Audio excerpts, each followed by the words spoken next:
नमस्ते दोस्तों, आप सभी का स्वागत है मेरी जीवन कहानी में। अनीता हूँ। आज मैं आपको अपने जीवन का एक ऐसा अध्याय सुनाने जा रही हूँ जिसे किसी और से कभी नहीं बांटा। दोस्तों, मैं अब तक जो 2 शादी कर चुकी हूँ। मेरी पहली शादी बस 21 साल की उम्र में हुई थी।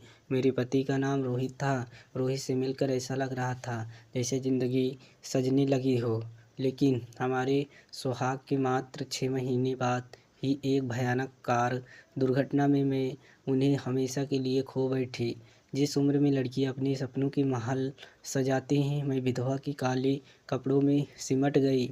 घर वालों के लिए मैं सिर्फ एक बोझ बन गई थी। 2 साल बीते, मेरे आंसू सूखे नहीं थे कि परिवार वालों ने मेरी दूसरी शादी करने का फैसला किया। मेरी दूसरी पति का नाम राजेश है। राजेश मेरा पति जो उम्र में मुझसे 24 साल बड़े थे। इसका मतलब वह अभी जवान नहीं था, उनकी उम्र बहुत ज़्यादा थी, जिस वजह से वह मुझे कभी वह खुशी नहीं दे पाते जो एक नई दुल्हन को चाहिए होता। उनके साथ मेरे नए जीवन की शुरुआत हुई। एक प्रतिष्ठित व्यापारिक बड़ा बंगाला, पैसों की कोई कमी नहीं, लेकिन मेरी आत्मा के खाली कोनों को भरने वाला कोई नहीं था।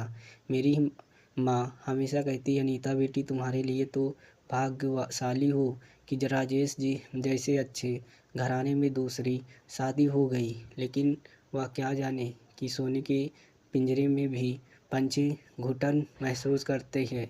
राजेश मेरा पति अक्सर काम में व्यस्त रहते। रात को घर आते तो बस खाना खा लिया पूछकर अपने कमरे में चले जाते। कभी कभी तो महीने विदेश यात्रा पर रहते। उनके होते हुए भी मैं अकेली थी। एक औरत की जो शारीरिक और भावनात्मक ज़रूरतें होती हैं, उन्हें कोई कौन समझे।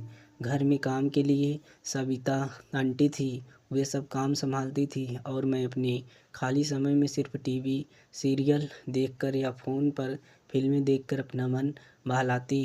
ज़िंदगी वैसे ही चल रही थी जब अचानक सब कुछ बदल गया। एक दिन सविता आंटी ने फ़ोन किया और बोली, मैम साहब, मेरी तबीयत ठीक नहीं है, आज नहीं आ पाऊँगी। नहीं आंटी, आप आराम करें। फिर सविता आंटी बोली, लेकिन मेरा साहब काम का क्या होगा? मैं अपने बेटे विशाल को भेज दूँगी, बड़ा समझदार है, सारा काम अच्छे से कर लेगा। उन्होंने प्रस्ताव रखा। अगले दिन सुबह बेल बजी। जब मैंने दरवाज़ा खोला, मानो समय थम सा गया। मेरे सामने खड़ा था युवक, लंबा, गठीला और आकर्षक चेहरा लिए। उसके काले बाल, गहरी आंखें और मुस्कुराते होंठ देखकर मेरा दिल तेजी से धड़कने लगा। नमस्ते भाभी जी, मैं विशाल माँ ने भेजा है, उन्होंने बताया होगा। उनकी आवाज़ में एक मधुरता थी जो मेरे कानों में रस घोल रही थी। मैंने अपने आप को संभाला और कहा, हाँ हाँ, आओ अंदर। सावित्री आंटी की बेटे विशाल ने अपना काम शुरू किया। वह सविता आंटी से भी ज़्यादा कुशलता से घर के काम निपट रहा था। मैं चाहकर भी उससे नज़रें नहीं हटा पा रही थी। जब वह झुककर फर्श साफ करता, उसकी मांसपेशियाँ कमीज के नीचे से उभरती। जब वह पानी पीता, उसका गला ऊपर नीचे होता। हर छोटी हरकत मुझे मोहित कर रही थी। भाभी जी, और कुछ काम है? उसने पूछा। नहीं, मैंने हकलाते हुए कहा और फिर अपने आप को संभालते हुए बोली, तुम्हें पता है विशाल, तुम्हारी माँ तो कभी इतनी जल्दी काम खत्म नहीं करती थी। विशाल मुस्कुराया। मैंने खूब मेहनत की है भाभी जी, माँ ने सिखाया है कि अपने मालिक को हमेशा खुश रखो। उसके शब्दों ने मेरे मन में कुछ उत्तेजक विचार जगा दिया, लेकिन मैंने अपने आप को रोका। धीरे धीरे विशाल रोज आने लगा। सविता आंटी की तबीयत में सुधार नहीं हो रहा था। मेरे लिए यह आशीर्वाद था। मैं सुबह जल्दी उठने लगी, अपने बाल संवारने लगी, थोड़ा मेकअप करने लगी। सिर्फ विशाल के आने से पहले तैयार होने के लिए मैंने अपने कपड़ों पर भी ध्यान देना शुरू किया। कभी गहरी गर्दन वाला सूट, कभी पीठ खुली हुई कुर्ती। मेरी नज़रें हमेशा उसकी प्रतिक्रिया देखने के लिए तरसती, लेकिन विशाल जैसे किसी देवदूत की तरह हमेशा सम्मान से पेश आता। एक दिन मेरे पति ने बताया, अनीता, मुझे 2 हफ्ते के लिए सिंगापुर जाना है, एक बड़ा प्रोजेक्ट मिला है। मेरा दिल एक पल के लिए धड़का और मन ही मन में सोची 2 हफ्ते विशाल के साथ अकेले। मेरे पति ने आगे कहा, वैसे यह लड़का विशाल कैसा है? सविता आंटी के बेटे के बारे में तुमने बताया था। मैंने अपनी भावनाओं को छिपाते हुए कहा, हाँ बहुत अच्छा काम करता है, सारा घर चमका देता है। मेरे पति राजेश ने मुझे देखकर कहा, अकेली रहोगी इसीलिए थोड़ा चिंता है, पर यह लड़का है तो कोई डर नहीं है। उस रात मैं सो नहीं पाई।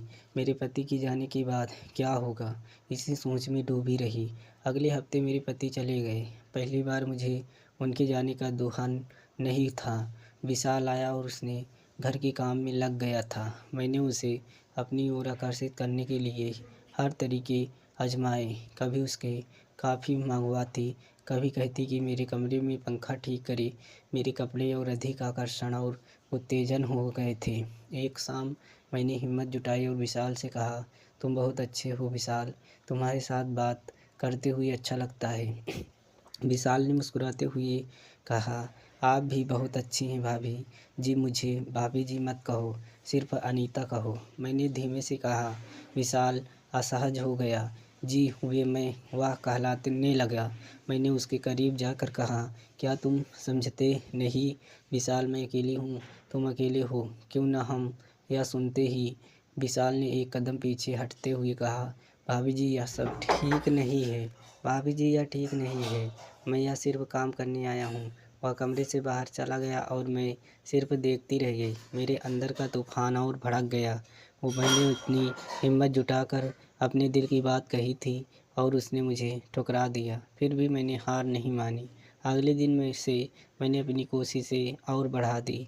मैं जानती थी कि विशाल भी मुझसे आकर्षित है, बस उसे अपनी भावनाओं को स्वीकार करने की हिम्मत नहीं है।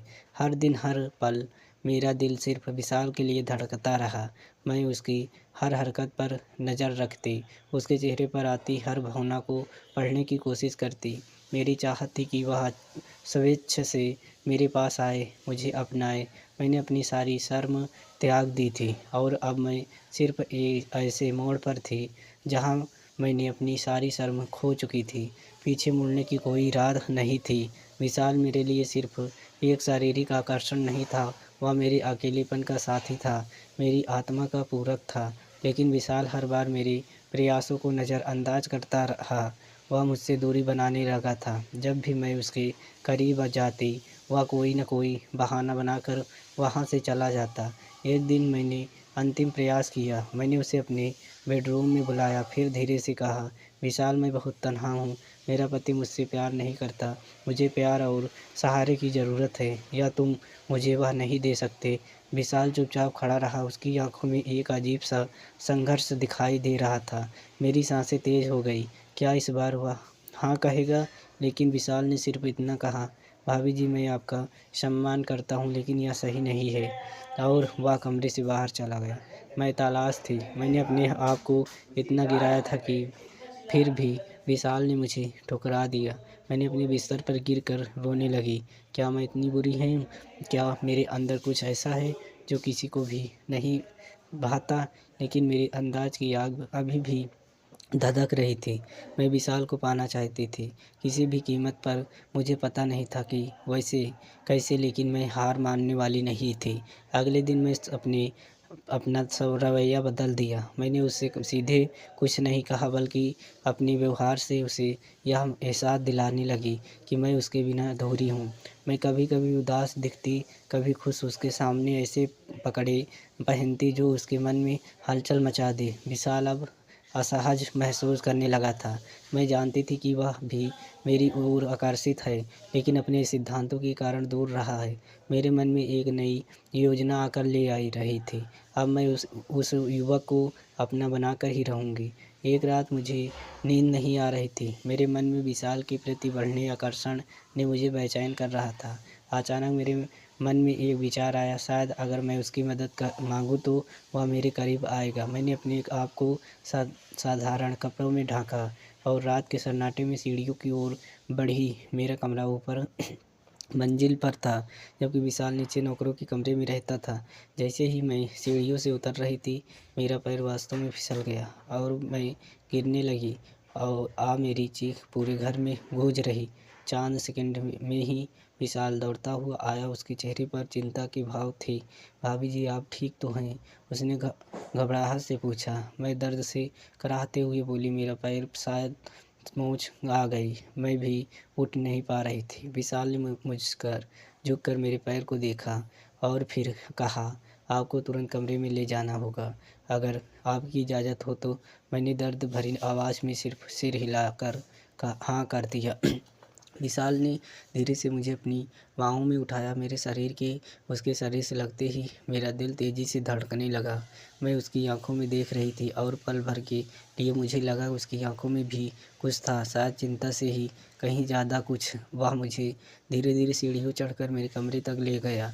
मैंने अपनी बाहें उसकी गर्दन के चारों ओर डाल रखी थी और अपनी सिर उसके कंधे पर रखा हुआ था। उसका गर्म सांस मेरे चेहरे पर महसूस हो रहा था। मेरे लिए समय